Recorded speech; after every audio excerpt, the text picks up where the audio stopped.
মামু, আমরা যদি জিনের রানীকে একটি মোবাইল কিনে দেই তাহলে তো আমরা বুঝতে পারবো জিনের রানী কোথায় আছে। তাকে আমরা একটি মোবাইল করলেই তার লোকেশনটা জানতে পারবো। জিনের রানীকে আমরা আজকে একটি মোবাইল কিনে দেবো, কি বলো? আরে না মামু, জিন কখনো মোবাইল চালাইতে পারে না।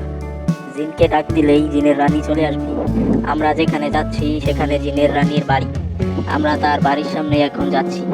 তুমি জাস্ট ভয় পেও না, জিনের রানীর সাথে দেখা হবে।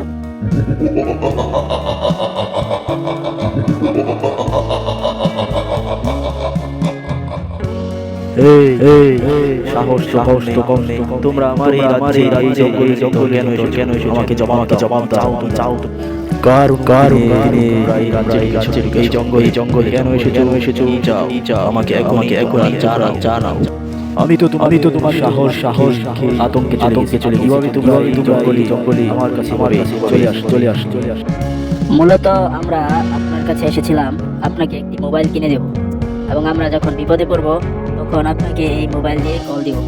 আপনি আমাদেরকে সাহায্য করবেন, এজন্য আপনার কাছে আজকে আসা। আপনি কি আমাদের থেকে মোবাইলটি নেবেন? দয়া করে আমাদেরকে বলুন।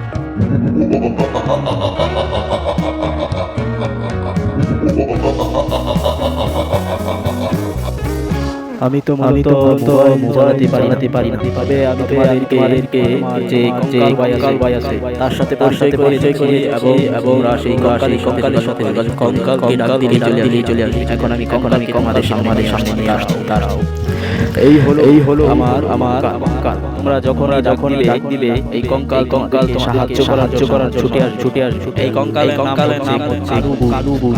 এই কালু ভূত ডাক দিলে আমাদেরকে সাহায্য করার জন্য কঙ্কালটি চলে আসবে। এটার সবটুকু যদি আপনারা জানতে চান এবং দেখতে চান, চ্যানেলটি সাবস্ক্রাইব করুন এবং বেল আইকনটি চেপে দিন পরবর্তী ভিডিওর জন্য। এটাই হচ্ছে